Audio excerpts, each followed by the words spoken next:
আরে এই খালি জায়গায় ছাড়তে দিই, এদিকে সোজা করে ছাড়। পানি না থাকলে আর কোনো সমস্যা নাই, ঘরে খালি দললেই হয়েছে। তাই একটু টাচ কর।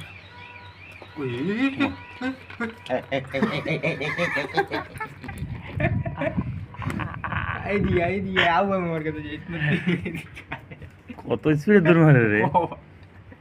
ছোটবেলাতে পড়েছি খরগোশ বলে আসতে দৌড়ায়, এটারে দেখলে কেউই কেউ খরগোশ আসতে দৌড়ায়। তো এবার এটা কি খরগোশ নাকি? কি করছ? কচ্ছপ ছোটবেলাতে পড়ে এলাম, কচ্ছপ আসতে আঙ্গুল কেমন যে কোনো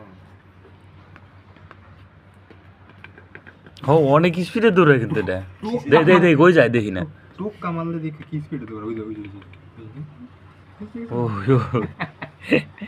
এই যে এইবার আনাটা ঠিক আছে বুঝছো? এবার অরিজিনাল কচ্ছপের মতো জানিস কে? এই যে আবুলের বিছানা যাইব রে। আও আমি লাভ দিয়ে উঠবো।